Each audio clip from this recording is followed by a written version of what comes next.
Hello and welcome to my Bitcoin for Beginners tutorial. Now in this video tutorial I'm going to cover what Bitcoin is, how to mine it, and some tips and tricks that you can use to make more money mining Bitcoin.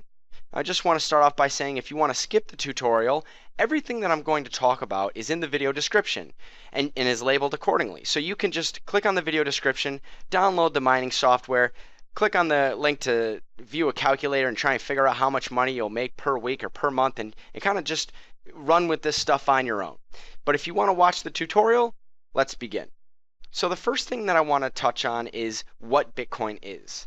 Bitcoin is a new online digital currency. It's been around since about 2009, but just recently has gained a lot of popularity. And now today, one Bitcoin is worth $116. Now you might be asking yourself, well, I don't understand. Why is a Bitcoin worth so much? What is a Bitcoin? Now a Bitcoin really isn't anything. It doesn't represent anything other than a number. Now you might be wondering, well, how do I get a Bitcoin? You can get a Bitcoin a number of different ways. You can exchange your local currency, like US dollars, for example, or you can allow your computer to mine. And mining is a process essentially that just uses your computer to solve mathematical problems, and you are rewarded when you solve these problems with a service fee. And those service fees, while small, add up, especially depending on how fast your computer is. And now there are people out there that make hundreds and thousands of dollars mining Bitcoin. So you might say, well, I've heard that Bitcoin is a scam, or I've heard that Bitcoin is a Ponzi scheme. Well, not really. Essentially what's happening here is that we're allowing the Bitcoin network, which is a Napster-like peer-to-peer network, to use our computer to process information. And so every time our computer is processing information, it's allowing the entire financial network to operate.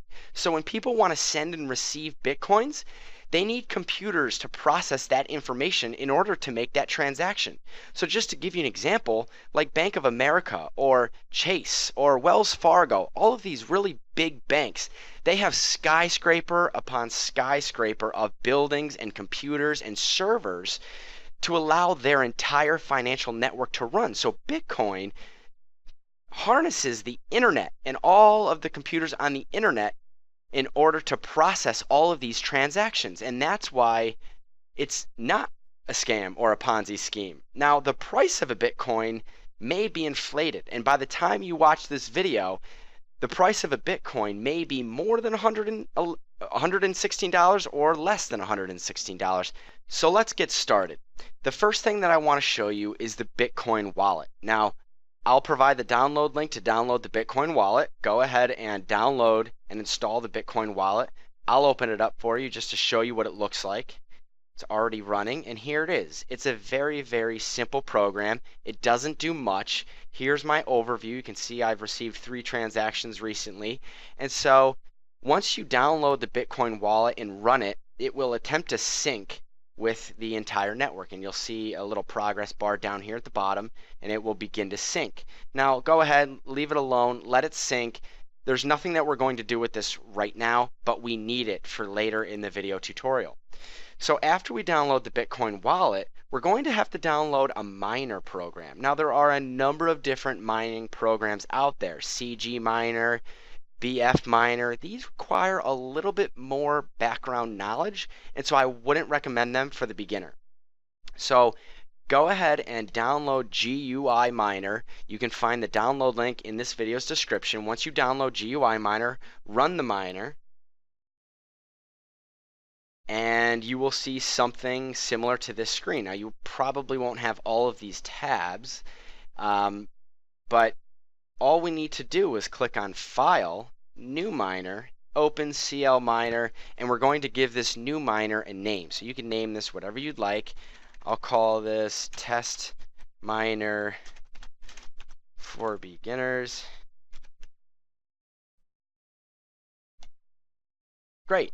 And that will show us a screen similar to this, but we don't have a username and we don't have a password, and the server is the pool that we're going to join. And that brings me to my next point. Well, what's a pool? Well, a pool is basically a collective pool, a collective network of computers that are all working together to solve blocks of information to receive Bitcoin. Now, there are a number of different pools out there. This is a really good chart of the pools that are currently available. BTC Guild is the largest pool, followed by, I believe, Bitminter and 50BTC, which are looks like they're equal at 16%. I'm going to show you Slush's pool, and the reason why I'm going to show you Slush's pool is because I've had really good success with Slush's pool.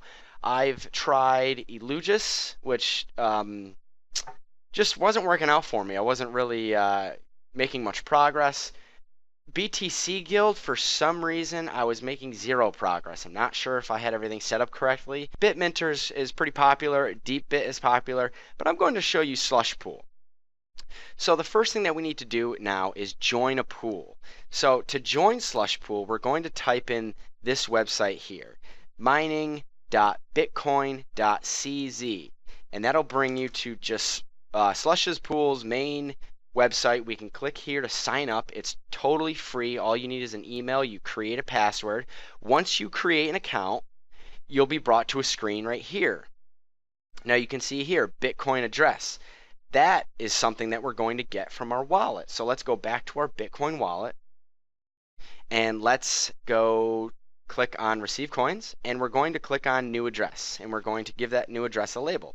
So I'll give that, let's see, Slush Pool for beginners address. So once I do that, you can see it pops up here in this list, and what I want to do is right click, copy that address, the string of code right here, and I'm just going to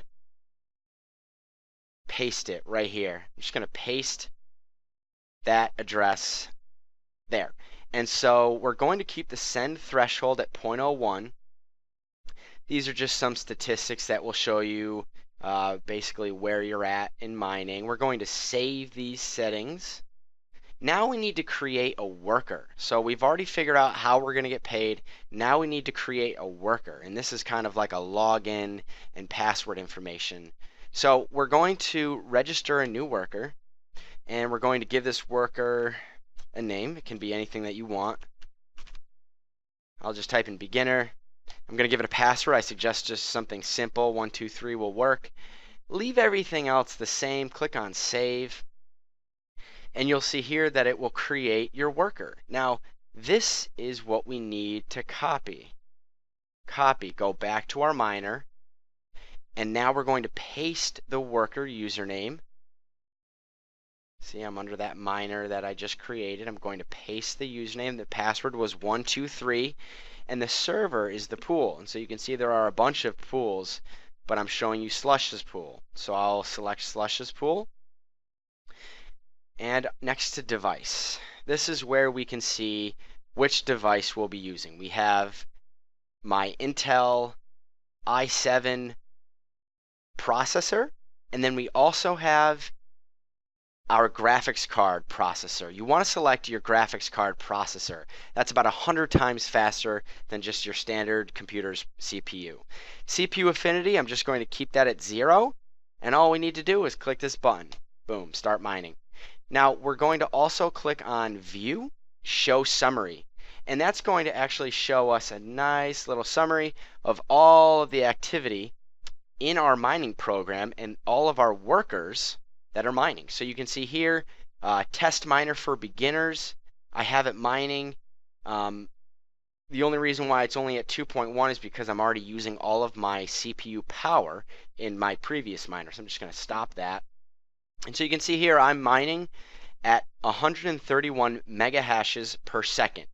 And I've only started this up within the last 5 minutes. I'm already up to 110 shares that have been accepted, and I have 0 stales. Now this number here, this column, what this represents is a count of the number of times that you were given a bit of information for your computer to solve, and your computer solved it and sent in the answer, and your answer was confirmed as correct and accepted, and so you get a share under accepted. Now if you have any numbers in this column under stale, basically what that means is that you were given some information to solve, you solved it, you sent it in, but you sent it in too late, or you sent it in and it was wrong.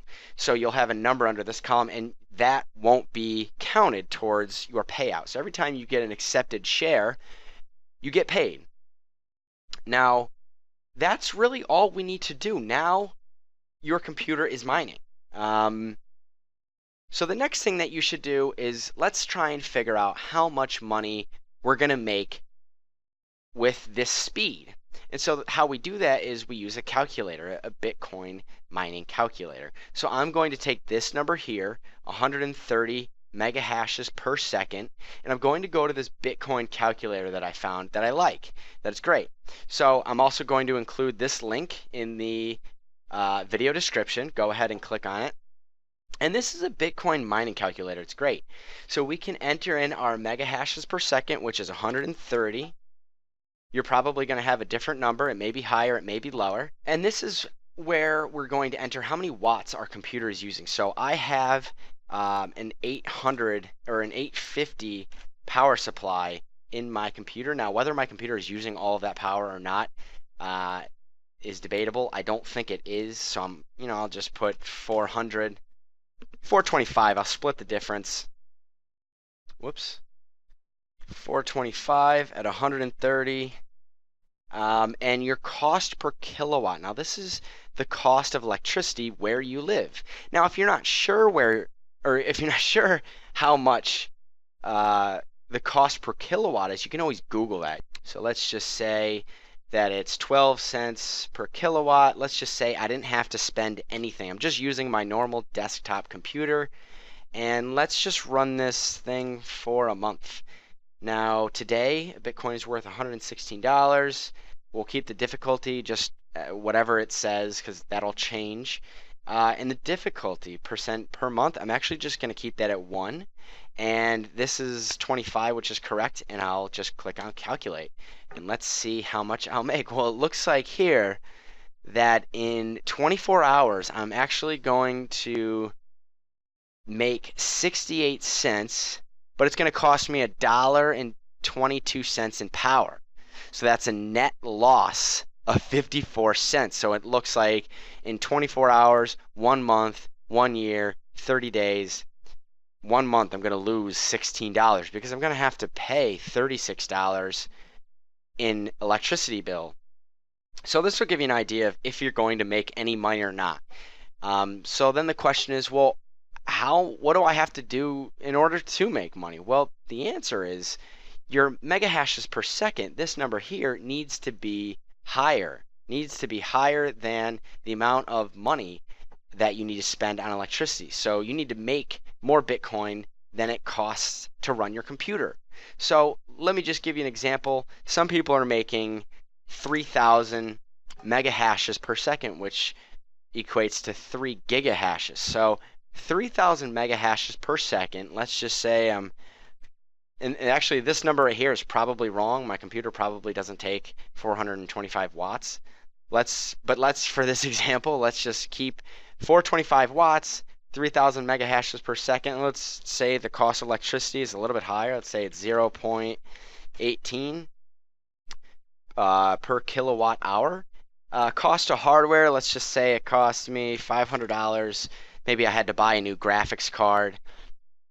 Time frame 30 days. I'm going to bump that up to 90, 3 months. Keep all those settings the same. Calculate. So you can see here that in 90 days, 3 months, after spending $500, I would have made $1,239. I mean, that's pretty good. Now, these numbers obviously will change depending on what your computer specs are, how much power you'll be using, but that'll give you just a general ballpark idea as to how much money you can make with your computer. So just to quickly answer any question that you might have, in order to get this number higher, this mega hash per second, we need a faster graphics card. And so a really good website that I've found is this one here. It will basically compare all of the graphics cards that are out on the market today. So we can scroll down here a little bit, and so it'll give you AMD ATI Radeon graphics cards. Here is the model number, and it will tell you the mega hashes. So you can kind of guesstimate what your mega hash number will be based on which graphics card you have or which graphics card you want to purchase. Now, mind you, you can plug in more than one graphics card to your computer. But in order to do that, you need to make sure that you have enough power to do that. So let's just say you had two 5970s running at 704 mega hashes per second times 2, that's 1408. So we could go back to the calculator. We could put in 1408, just keep that at 425. This is just all guessing right here. I don't know what your numbers will be, but you can see here that in 1 year, 1,000, 494 in 1 month, or I'm sorry, 90 days. So these are just some resources for you to check out and kind of experiment with. All in all, after watching this video, you should have been able to at least set up your wallet, set up your mining software, set up your worker, and connect to a pool, which then you would be able to start mining and you'd be able to figure out what your mega hash per second rate is. So that's it. That concludes the Bitcoin for Beginners tutorial. Let us know what your mega hash per second is. Let us know what you're working with. Or if you have any questions, leave that information in the comments section below. Thank you so much for watching, and good luck.